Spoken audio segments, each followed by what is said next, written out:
8 अप्रैल 2024। इस दिन पूरा सूरज ग्रहण होगा जो दिन को तारीकी में बदल देगा, जब चांद पूरी तरह सूरज के सामने होगा।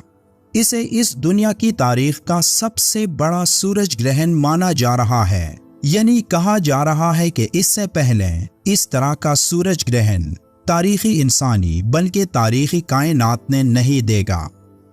इस ग्रहण में ऐसा क्या है और बहैसियत मुसलमान हमें इस ग्रहण में अल्लाह की तरफ से कौन सा पैगाम मिलने वाला है, जिस पैगाम पर ही हमारी बका मुनहसर है। हैरानकुन तौर पर तारीख में ऐसा पहली बार हो रहा है कि सूरज ग्रहण 27वीं रमजान को होगा। ये वो रात है जिसमें लैलतुल कदर के सबसे ज्यादा चांसेस होते हैं। इस खबर ने कई लोगों को खौफजदा कर दिया। यहाँ तक कि अमेरिका के कई बड़े बड़े शहरों में लोगों ने खुराक और पानी को जमा करना शुरू कर दिया है, क्योंकि इनमें से कोई भी 8 अप्रैल को घर से बाहर नहीं निकलना चाहता। दुनिया की तारीख ने पहले कभी ऐसा नज़ारा नहीं किया जो आज हम इस 8 अप्रैल को देखने वाले हैं। नासा ने पहले ही इसे एक मुकम्मल सूरज ग्रहण करार दिया, क्योंकि इस ग्रहण का दौरानिया पिछले तमाम सूरज ग्रहण से कहीं ज्यादा होगा। अब क्या ये सूरज ग्रहण दुनिया में कई बड़ी तब्दीलियों का बाइस बनने वाला है, या फिर ये पिछले सूरज ग्रहण की तरह एक ग्रहण होगा? रसूलुल्लाह स्वल्लल्लाहु अलैहि वसल्लम ने इस हवाले से हमें तफसील से आगाह किया है। लेकिन इस सूरज ग्रहण की जो खास बात है वो इसका दौरानिया और वो तारीख है जो मुसलमानों को बहुत कुछ सोचने पर मजबूर करती है। और ये भी कि इस सूरज ग्रहण में एक गैर मामूली वाकया भी रूनुमा होगा। नासा के माहिरीन का कहना है कि ये सूरज ग्रहण 400 सालों में पहली बार नजर आएगा, जिसमें तकरीबन 5 मिनट तक दुनिया के कई इलाकों पर तारीकी का राज होगा। लेकिन मजीद रिसर्च और स्टडी से ये बात सामने आई कि ऐसा सूरज ग्रहण हमारी इस कायनात की तख्लीक से अब तक पहली बार हो रहा है। अब इस हवाले से कई हैरानकुन वाकयात भी सामने आ रहे हैं। जैसे कि पिछली वीडियो में हमने बात की थी कि यहूदी इसी साल अप्रैल के महीने में उस सुर्ख गाय की कुर्बानी करने वाले हैं, जिसके बाद ये लोग मस्जिद अक्सा की जगह अपने तीसरे हैकल की तामीर का ऐलान करेंगे। आपने अगर YouTube पर iPad Go 2 नामी एनिमेटेड कार्टून देखा हो तो उसमें सालों पहले इस हवाले से कहा गया था कि ऐसा कुछ होगा, लेकिन उस वक्त किसी को समझ नहीं आया कि इस कार्टून में इस हवाले से ये सब क्यों दिखाया गया। अब अगर आप इस कार्टून को बनाने वाली कंपनी के नाम पर गौर करें, जिसका नाम है हेलियोफेंट, जिसमें ओ लेटर बिल्कुल सूरज की तरह दिखाई देता है, यानी यहाँ इस ओ का मतलब सूरज है। अब अगर इसको बनाने वाली कंपनी यानी हेलियोफेंट के नाम पर गौर करें तो पूरा मामला समझ में आ जाता है। हेलियोफेंट एक ग्रीक रोमन वर्ड है जिसमें हेलियो का मतलब है सूरज और फेंट का मतलब है लफ्ज, यानी सूरज का लफ्ज।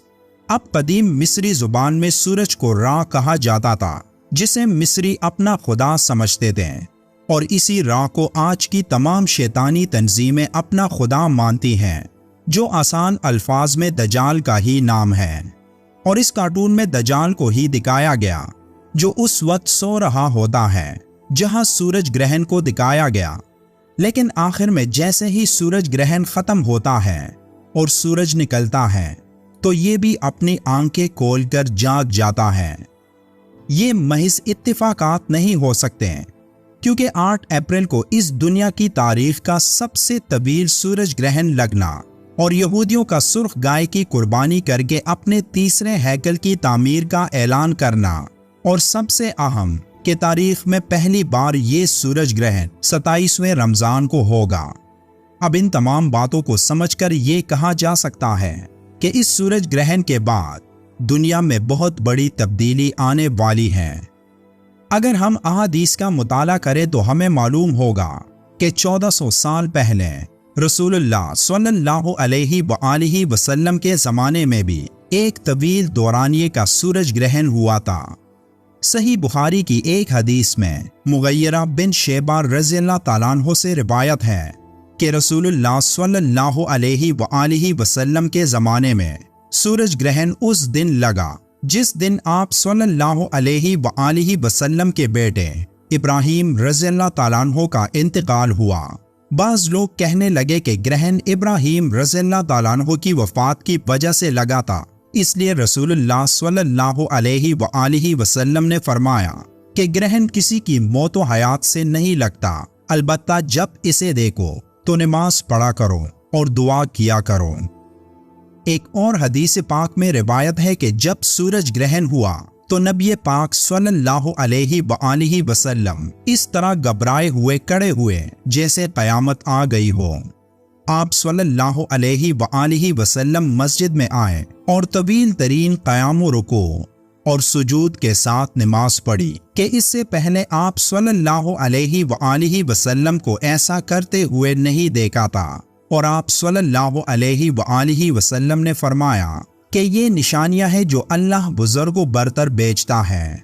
ये किसी की मौत और हयात के सबब नहीं होता, बल्कि अल्लाह इसके जरिए अपने बंदों को डराता है। जब तुम इसको देखो तो जिक्र इलाही और दुआओ इस्तग़फ़ार की तरफ दौड़ो। ये सूरज ग्रहण कई वजूहात के बिना पर इंतहाई अहमियत का हामिल है। पहला ये कि पहली बार ये सूरज ग्रहण रमज़ान के आखिरी अशरे में होगा और ज़्यादातर चांसेस है कि ये 27वें रमज़ान को होगा। दूसरा ये कि इस सूरज ग्रहण के बाद यहूदी सैकड़ों सालों से जिस बड़ी कुर्बानी के इंतज़ार में थे वो करने वाले हैं, जिसके बाद तीसरे हैकल की तामीर का काम शुरू हो जाएगा। और हदीस के मुताबिक दज्जाल का खुरूज तब ही होगा जब यहूदी अपने तीसरे हैकल की तामीर मुकम्मल कर लें। तो क्या ये वही आखिरी रमज़ान हो सकता है जिसके बारे में रसूलुल्लाह स्वल्लल्लाहु अलैहि वसल्लम ने 1400 साल पहले फरमाया था कि लोगों क़यामत से पहले एक रमज़ान ऐसा आएगा जिसमें एक ऐसी शदीद आवाज़ आएगी और दुनिया में कोई नहीं जान सकेगा कि वो आवाज़ कहाँ से आई। आप सल्लल्लाहु अलैहि वसल्लम ने फरमाया कि अगर रमज़ान में ऐसी आवाज़ सुनाई दे जिसका कोई खोज नहीं लगाया जा सका तो फिर 1 साल का रिज़्क़ अपने घर में समेट कर रख लेना, क्योंकि उसके बाद आफतें टूटेंगी। इसी सूरज ग्रहण के दौरान एक और बड़ा वाक़या भी होगा जिसमें माहिरीन बताते हैं कि 8 अप्रैल को सूरज ग्रहण के दौरान ज़मीन का टेम्परेचर अचानक कम हो जाएगा, जिसकी वजह से ज़मीन के अंदर मौजूद झींगर बाहर निकलना शुरू हो जाएंगे। कई लोगों का मानना है कि उस दौरान पूरी ज़मीन इन कीड़ों से भर जाएगी, जिससे इंसान हर तरफ उन कीड़ों को देखेंगे। अब इन 5 मिनट में ये दुनिया कई गैर मामूली वाक़यात का मुशाहिदा करेगी जिसके बारे में आज तक हमने सोचा भी नहीं। वही वाक़यात इस दुनिया के खात्मे यानी क़यामत का आगाज़ होगा, जिसके बाद एक बार फिर हम सब जिंदा होकर मैदान हशर में जमा होना शुरू हो जाएंगे। और यही वो वक्त होगा जिसके लिए हमें इस दुनिया में भेजा गया। तो क्या हम उस वक्त का सामना करने के लिए तैयार हैं? एक बार खुद से ये सवाल ज़रूर पूछिएगा।